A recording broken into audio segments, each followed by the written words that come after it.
let you talk. There you go. Yeah, Tell an animal story. Hey, tell the dog stories, because those are never going to get old. No.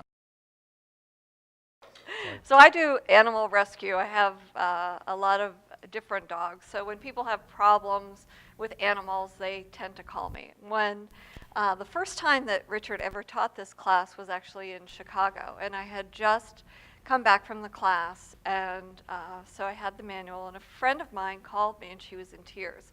Her dog, who had always had challenges with its hips, ended up not being able to walk. And she called me and she said, I've got to have Honey put down. And I said, you know what, do me a favor, bring the dog outside, I'll be over. And when I got there, the dog could not stand up at all. So I started going through the protocol. Obviously working with an animal is a little bit different, so the intent was there. And when I got to a certain point, which happened to be the Miragen module, the dog got up, went into the neighbor's yard, it peed, started barking at the neighbor, and she was done. I was like, no, honey, you have to come back. Yeah, you have to finish the protocol, but she was really done. But what was so interesting about this elderly dog, she had congenital hip challenges, was never really able to go upstairs. Well, after that, she was able to go up the stairs. She was able to jump on the bed. And lived until she passed naturally. And it was shortly after that, I was actually on my way to another class and rushing around. I have a lot to do before I go away because there's a lot of supplies I need to buy to make sure that my dogs are provided for. And I was How many dogs do you have? 21 now. There you go. St. Francis here, as I was saying. Yeah, St. 21 Francine. dogs right now.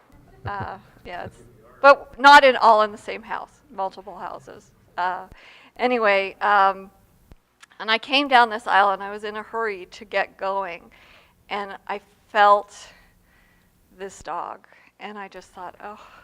And I looked at the lady, and she had her little dog in the shopping cart, and I said, oh, can I say hello to your dog? And she started to cry, and she said, my dog's in liver failure, and I'm going to have to probably have it euthanized. I'm trying to do anything I can to save this dog. And I thought, oh, I'm getting on a flight. I said to her, do you live close to here? I said, my office is not that far away. I said, if you're open to something that's unusual, I said, you can come to my office in an hour and bring your dog. So she did. And the same thing, this dog had completely no life force whatsoever. It had gone into pancreatic failure in addition to liver failure, and was just pretty much despondent, not able to raise his head or anything.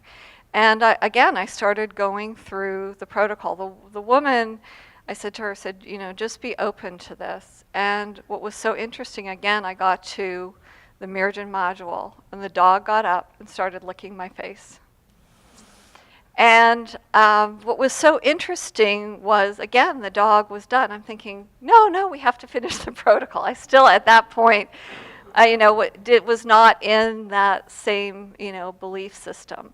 But what was so interesting was she sent me a picture of the dog a week later outside on the porch.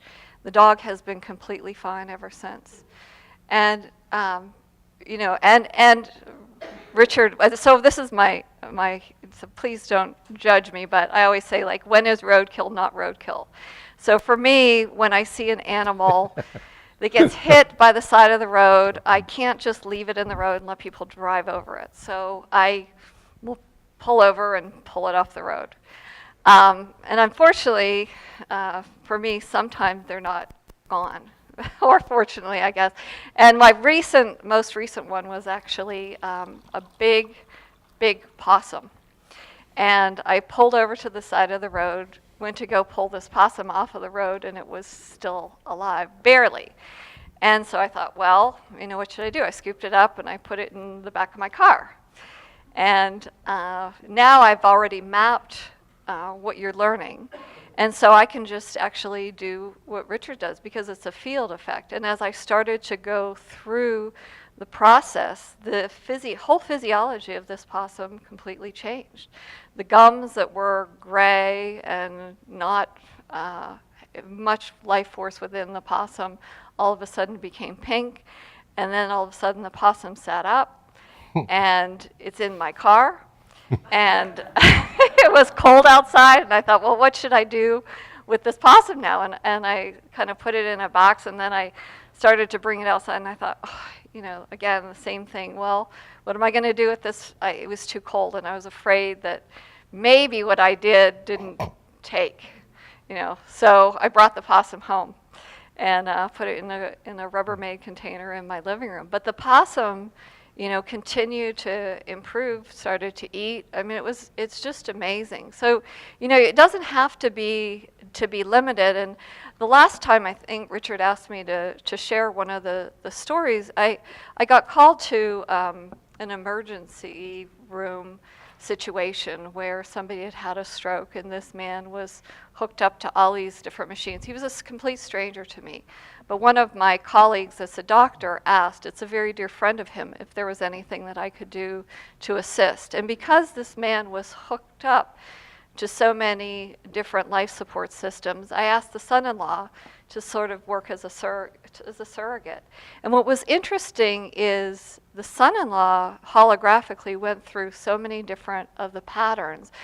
But the gentleman that had had the stroke, when he actually suffered brain bleed and could recollect and visually saw through, mind's eye, everything that I was doing. He said, "This is miraculous." I don't know if I ever shared that with you. No. But what was so interesting, his prognosis for regaining his speech or mobility, he had absolutely no signs of any damage whatsoever. And they expected him with the amount of brain bleed to never really function again. So, I think when you're in service and, it's a really profound field, and as you start to map things, things just change, and it really is. So whether it's somebody, a person or an animal, there is no placebo effect with the animals. I mean, it's really amazing. And I have a chance to use it a lot. Thank you. So, thank you.